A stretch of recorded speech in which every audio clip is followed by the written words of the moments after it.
Hey guys, today I'm going to talk about how to never hit pause on your fitness again. You know, most men over 50 don't quit because it's too hard or because, they quit because of life. Life gets in the way. And so we're going to talk about some ways that you can fix that.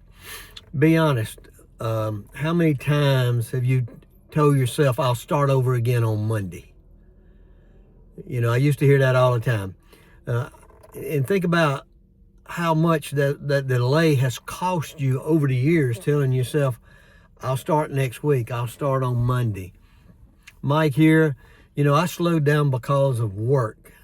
I got lazy. My work was taking up so much of my time that I got lazy, and it caught up with me. So I'm going to give you some simple ways that you can build your life where your fitness is never paused. The real reason most men pause after 50 is lack of structure. It's not because they don't have discipline or want to, they just don't have a structure to keep them going. Some people have an all or nothing mindset. I ran into that a lot in the weight loss industry. They want it all, they want it now. And fitness and weight loss does not work that way. Another reason, they had complicated programs. They hired a coach, but the coach had a super complicated program. I've seen that many a time.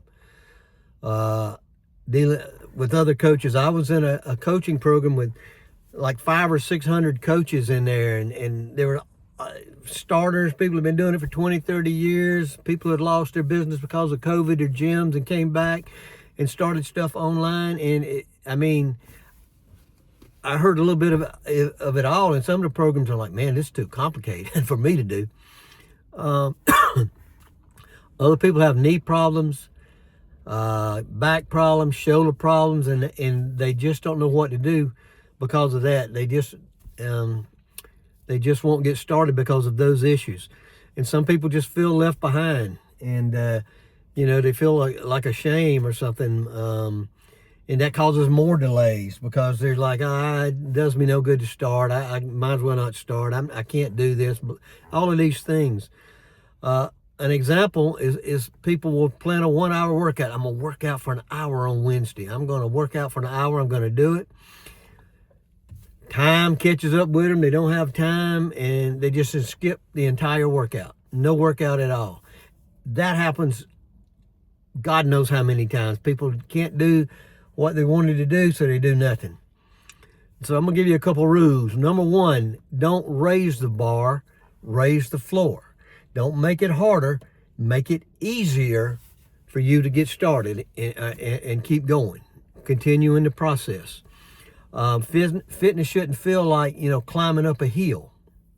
Every time every time that you do something, it feels like you climbing that hill. You'll quit. You got to create tiny, friction-free actions, which make it hard, for you to skip. You're not going to skip simple things. Some examples for me: a 10-minute walk. I have bands where I can see them hanging on the door or right on the desk. I do a morning mobility flow for my joints. I do it early. I have water before coffee. That's another little thing. And I do my little movement thing if I don't go for a walk, depending on where I'm at, hotel room or traveling or home or where I'm at in the season of the year. I got a mobility flow workout, I call it. It's a little 10-minute deal that I do. I'm going to make a video of it. I just do all kind of crazy stuff, just moving around, loosening up, stretching, and walking in place.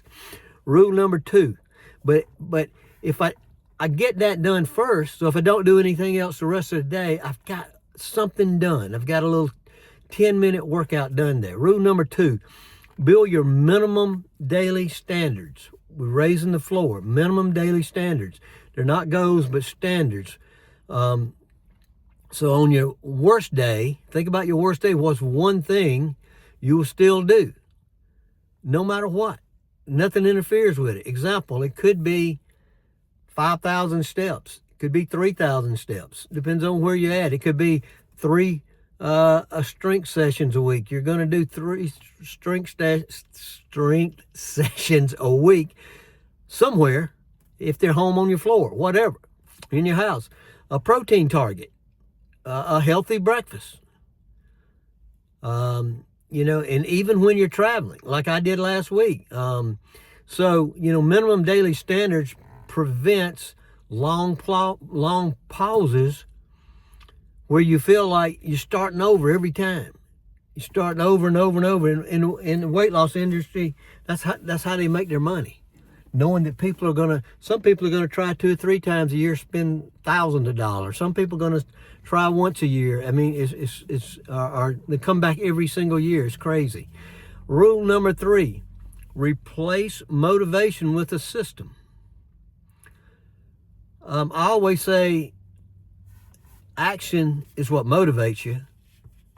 Most people got the other way around. Well, I'm waiting to get motivated. I've heard that before. I'm waiting to get motivated. Well, you're going to be waiting a long time if you're waiting to get motivated. I tell you that. If you go do something, it'll get you motivated to do something else. My system is all about staying consistent. I walk every day. Walking every day for me is not like that's just a given. I'm walking every day. If it's flooding rain or if it's 10 degrees and I can't go out, I'm walking inside. That's what I'm doing. I'm walking every day. I'm lifting 4 to 5 times a week, or if I'm traveling or something, I'm doing my bands or strength training, push-ups. I'm doing different things, and I'm tracking my steps, keeping up with my steps. I know, for instance, that 2,000 steps is a mile for me. Right at 2,000 steps is a mile. Now, if I'm hiking, I'm doing stuff going uphill, I add 400 or 500 steps to it. So if I'm hiking on a trail and I kind of get lost or something, and this trail's supposed to be 5 miles, I get to this point and I'm looking at my watch and I see how many steps I've taken. I'm like, I've gone too far. Something's wrong. I've missed the trail, or I haven't gone far enough. So that's one of the reasons I track my steps.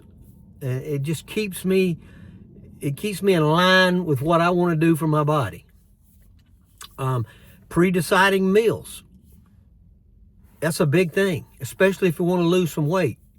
You need to pre-decide your meals. If you wait till the last minute, you're probably going to eat terrible. I know I will. So men over 50 need systems. Those systems help you develop willpower as you're doing things. You develop, and you stick with it. For instance, my drive to California, my system that I have kept me moving. It kept me doing a little bit of strength work. I was doing mobility work. I didn't get as much walking in as I normally do, but hey, I still got some walking in, and rest areas, around the gas station, in the hotel. I still got some walking in. Rule number 4, use momentum, not perfection. We want to build momentum. Perfection, we're not worried about perfection because that's not going to happen. It's not going to happen probably over the age of 50. Just not going to happen. Momentum stacks for you. When you do little things, a walk, a stretch, a 20-minute workout in a day, hey, it's stacking for you. Okay, I did walk today, I did a little stretching, and I got in a little 20-minute workout at the house or, wherever. Hey, I did my bands, I had dumbbells or whatever, kettlebells, I got in a 20-minute workout, I had a good day. Now, I never miss twice. What do I mean that? Walking's a given, so I don't miss a day of walking. I hadn't missed a day of walking in I don't know how long, 10 years or something. I don't know, a long time. But that applies to strength training. Or when I was traveling, sometimes it was tough. I was tired, but and like I know there was a day there where I really didn't do very much, and I actually went to sleep early. But the next day, hey, I got in a good workout using body weight and bands. Doing my morning mobility. That helps. If you could get into something like that, 10 minutes in the morning doing something like that, and And, I base it off of that thing they do in Japan, that radio tasso or whatever. They standing there and they doing all kind of movements and stuff. And I saw people in Vietnam do it. And I'm just stretched like a cat. I stretch, I walk in place. I just do different things. Nothing fancy, nothing like a normal workout. It's just moving my body for about 10 minutes in the morning. I have my water, I have my coffee, and I do my movement. It just keeps the momentum going for me. That's what it does. Some things you can do: midday stretches, drinking some water midday, a 5-minute walk, like I talk about every hour, moving for 5 minutes, going to the bathroom, walking to the bathroom, doing some push-ups, countertop push-ups, desk push-ups, or get down on the floor and do them. However you do them. When I travel, the workouts can throw me off. It throws me off from my workouts that I normally do at the gym, but not for long. And I do other things. I do the bands, I do body weight and stuff to keep me going. Now let's move on to rule number 5. Build a no-pause environment. Make pausing harder than continuing. Make pausing harder than continuing. Have a simple home setup like I told you about. Have your bands out, your dumbbells, your shoes in place, your water bottle ready. Have everything so there for you, so it makes it easier for you. Now, if you're a person that goes to the gym, of course, you want to bring, if you have to change clothes, you want to have your gym bag in your car ready to go. Still, you want your water bottle and stuff like that. Social cues. This is big. Follow people that inspire you. Follow people that have done what you want to do.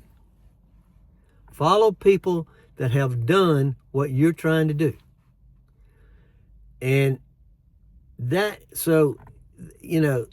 you're 60 years old, you probably shouldn't be following a 20-year-old weight loss coach, because chances are he or she has never had to lose a pound in their life. They don't know what it's like to be hard, for it to be hard and lose weight. You need to find somebody a little more in your age range. You need to find somebody that has already done what you want to do and they're close to your age range. I really believe that. And this goes along with finding people that inspire you. I got several people. I just found a new guy that gets on and he just rambles. He does nothing but lies for 2 or 3 hours. And he just talks to people. Hey, how you doing? What's got going on today? And he just talks to them. And he's really good at it. He's really relaxed. He's been online a long time, but he makes videos, but he's almost got to the point where he doesn't make any video. Every day he finds 2 or 3 hours just to get online, and just people get on there, and just thousands of people get on, and people start talking to him, and he'll last 2 or 3 hours just talking about things. Another thing with social, stop watching the news all day, folks. Most people my age, I'm saying, watch the news all day long, and it's negative, negative, negative. It's the exact opposite of what you need. Exact opposite. I can understand kind of wanting to see what happened during the day, but not hour after hour after hour, just going to see what happened. What's the other side doing? I don't watch the news. If I watch the news, it's normally by accident. I might read something, but I don't really watch the news. Remove the friction points is next. Walking shoes near the door instead of in the closet. I've already went over some of that stuff. Remove those friction points. You don't have to pause. You don't have to think about it. This requires a mind shift change from some of you. You're not starting over. Reframe every restart, not starting out again, but as I'm continuing. I'm going to continue on. You may have lost a day or a few weeks, but I'm continuing. I'm not starting over. I'm continuing. I'm continuing what I started. You need identity brand fitness. Well, that means I'm the guy that moves every day, or I'm the guy that is eating good every day. I'm the guy, not saying I'm starting over. I'm starting over. That's terrible to say I'm starting over. Don't do that. I'm just continuing on. And I'm the guy that moves it. Think of yourself like that. Even if you're not at the point where you're out really outside moving every day, but you're working hard to get there, I'm the guy that moves every day. In your mind, I'm the guy that moves every day. I'm the guy that lifts 3 days a week. I'm the guy that's doing strength training 3 days a week. I'm the guy that's cleaning up my meals. I'm the guy that's working on my breakfast right now, cleaning my breakfast up. I'm the guy that's getting rid of the bad snacks. Now, I'm going to give you a 7-day never pause again challenge. It's minimum daily standards. This gives you an idea, but you can do your own. Here we go. Day 1, do a 10-minute walk. Day 2, do some kind of mobility exercises. Day 3, walk 5,000 to 7,000 steps. This is dependent on where you're at. You may be walking, you want to walk 10,000. Hey, whatever. Day 4, do some type of strength training, body weight, whatever. Day 5, eat 30 grams of protein for breakfast. Day 6, do a 6 to 10 minute walk and stretch. And then day 7, just review what you did and set your own minimum daily standards. Keep it short, keep it simple, and keep it doable. The thing with a minimum daily standard is it's so easy for you to do, you're going to do it. So get into the habit. Do it for 7 days. Now, you don't have to do what I put out there specifically. You can do just right. You can jot down on a piece of paper. Tomorrow I'm going to do this. The next day I'm going to do that. Just short things. Short things. Even if you know that, hey, I want to do a 30-minute strength workout, put something else there for a minimum daily standard in case you can't do the 30 minutes. Put something else there. Most men pause fitness because they're relying on motivation. Like I said, stop that. Build your life where fitness actually matters, no matter what. If you don't have your health, you don't have anything. And fitness is a big, big part of getting healthy and staying healthy and getting your weight within a good range. It's very important. So what's the one thing that usually knocks you off track? Most of us have one thing that usually knocks us off track. For me, the thing that knocks me off track is my travel sometimes, because I travel so much. So I get kind of knocked off from my gym workouts, but I'm still doing stuff. Drop it in the comments. You know, I answer every comment. I don't have so many people following me and getting so many messages that I can't answer. I got a great question the other day about weight loss and what's the one thing that really moves the needle, and he threw out 3 or 4 things, and my next video is going to be on that for people who really need to lose the weight. And if you're a man over 50, you want to stay strong without breaking down, hit subscribe button. Appreciate it if you give the video a like. This has been a long video. I'll talk to you later.